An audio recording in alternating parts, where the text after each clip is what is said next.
Madsley e estou aqui para passar mais uma vez a lição, dar uma revisada na lição. E a lição da semana é a lição número 7, que tem como tema Síndrome de Jeroboão, e o texto-chave fala assim: mesmo depois disso, Jeroboão não mudou o seu mau procedimento, mas continuou a nomear dentre o povo sacerdotes para os altares idólatras. Ele consagrava para esses altares todo aquele que quisesse se tornar sacerdote.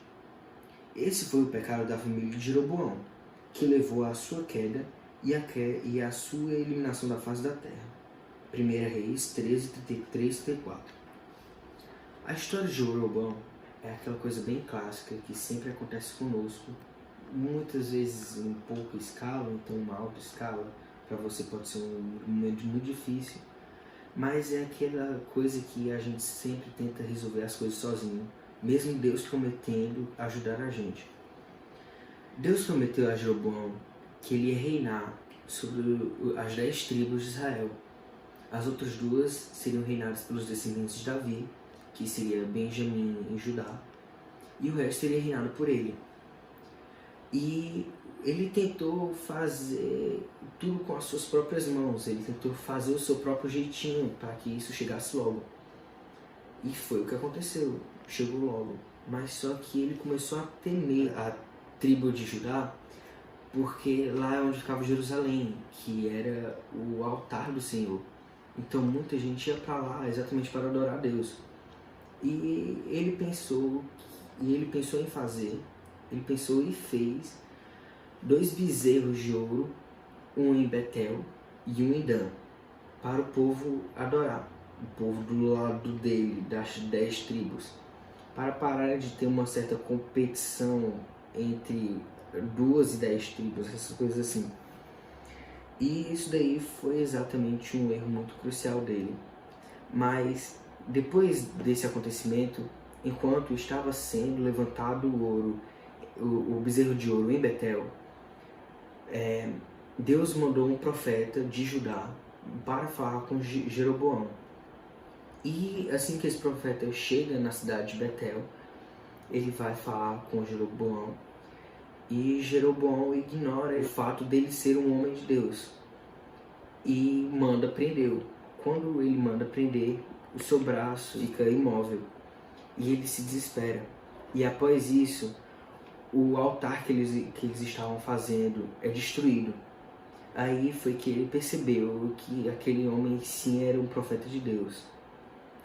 E nesse exato momento, era o momento de Jeroboão ter se redimido.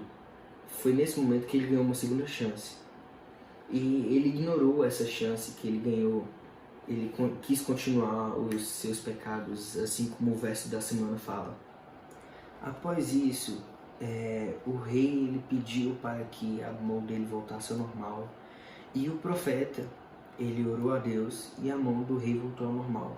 Após isso, o rei chamou o profeta para comer na casa dele, sendo que o profeta ele teve ordens diretas de Deus para que ele não saísse, ele não fosse para a casa de ninguém, não comesse em canto nenhum, não parasse na viagem e que ele voltasse para casa um caminho diferente do caminho que ele veio. Então as ordens de Deus para o profeta foram bem específicas. Depois de tudo isso, o profeta foi voltar para Judá. E nessa volta para Judá, ele passou por um velho profeta que tinha na cidade de Betel. E quando ele passou por esse velho profeta na cidade de Betel, esse profeta chamou ele, falando que Deus tinha mandado um anjo para esse velho profeta, falando que era para chamar o profeta de Judá, para ele comer na casa dele, descansar, para ele retornar à viagem. E o profeta ele caiu nessa armadilha do inimigo. E ele foi comer na casa desse profeta. Enquanto eles estavam comendo, Deus apareceu para o profeta mais velho e falou para ele que o outro profeta, o profeta de Judá, iria morrer na sua viagem, pelo fato dele ter desobedecido a Deus, as ordens diretas de Deus. Após o término da refeição, o profeta ele continuou viagem e acabou que no meio da estrada tinha um leão e acabou que matou o profeta e matou o seu jumento. Na história dessa semana, nós podemos ver que ela nos ensina uma coisa bem pequena, mas que vai servir bem para a nossa vida. Que pequenas decisões na nossa vida sem Deus podem trazer consequências muito grandes. Assim como Jeroboão fez, e assim como o sacerdote fez. Aconteceu com o sacerdote que por causa de uma coisinha, ele pagou com sua própria vida. E Jeroboão com a vida dele e com a vida da família dele. E é aqui que nós podemos perceber que o pecado destrói, mas a obediência a Deus traz a vida.